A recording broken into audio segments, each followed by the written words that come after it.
সৃজনশীল অর্থনীতিতে জোর দিতে চায় সরকার। এর জন্য কর কাঠামোর প্রতিবন্ধকতা দূর করা দরকার। সবার আগে দক্ষতা বাড়াতে জেলা উপজেলা পর্যায়ে অবকাঠামো উন্নয়নের পাশাপাশি এর তত্ত্বাবধান আর ব্যবহারেও নতুনত্ব আনতে হবে। পিপিআরসি আয়োজিত আলোচনা সভায় এমন মন্তব্য করেছেন বক্তারা। এ সময় একটি সুষ্ঠু নীতিমালা গড়ে তুলতে রাষ্ট্র এবং সমাজকে আলোচনার মাধ্যমে এগিয়ে আসার তাগিদ দিয়েছেন এই সংগঠনটির চেয়ারম্যান অর্থনীতিবিদ হোসেন জিল্লুর রহমান। ফোটানোর ঝামেলা ছাড়াই নিরাপদ পানির জন্য ঘরে আনুন পিওরিট। কল করুন 16627।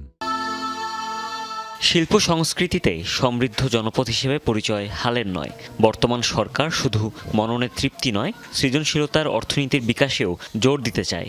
চলচ্চিত্র, নাচ, গান, নাটক প্রকাশনা, শিল্পকলার উন্নয়নে রাখা হচ্ছে ৩০০ কোটি টাকার বরাদ্দ। কিন্তু এসব কি শুধুই স্লোগান নাকি নতুন সম্ভাবনা, তা নিয়েই আলোচনা সভা করে power and participation research centre PPRC.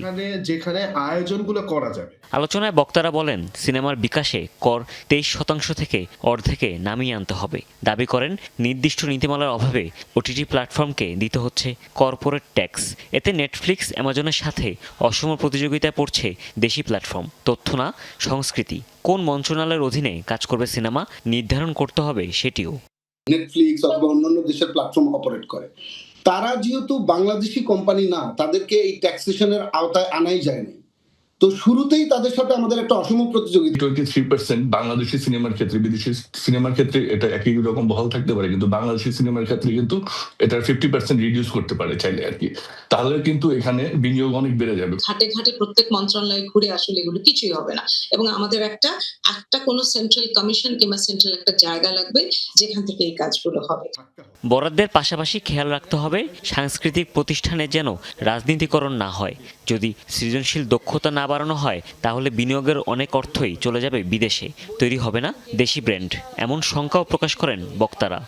যে শিল্পকে পৃষ্ঠপোষকতা দেওয়ার কথা ছিল সরকারের, কিন্তু সরকার সবসময় আমরা দেখেছি সেটা একটা প্রোপাগান্ডা মেশিন হিসেবে ব্যবহার করে। বইয়ের জন্য যে কাগজটা উপযুক্ত, অনেক ক্ষেত্রে হয়তো সেটা আমরা ইম্পোর্টও করতে পারি, কিন্তু সেটাও আমরা দেশেও প্রডিউস করতে পারি। এ সময় পিপিআরসির নির্বাহী চেয়ারম্যান বলেন, ক্রিয়েটিভ ইকোনমির বিকাশে অবকাঠামো উন্নয়নের পাশাপাশি এর তত্ত্বাবধানেও আনতে হবে নতুনত্ব। মৌলিক সংস্কৃতির নামে রক্ষণশীলতা যেন কেউ পোষণ না করে, সেই তাগিদও উঠে আসে তার কণ্ঠে।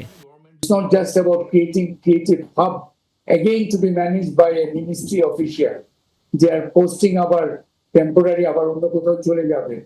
এই ইনফ্রাস্ট্রাকচার আমরা যদি নতুন ইনফ্রাস্ট্রাকচার করিও, আমরা সেগুলোকে ম্যানেজ করতে হবে in a new way for the benefit of the creative economy. পূর্বাঞ্চলে ক্রিয়েটিভ হাব ও জেলা উপজেলা শিল্পকলা একাডেমি চত্বরে সৃজনশীল কেন্দ্র গড়ার পরিকল্পনা রয়েছে সরকারের। হুমায়ুন রশিদ, যমুনা নিউজ, ঢাকা।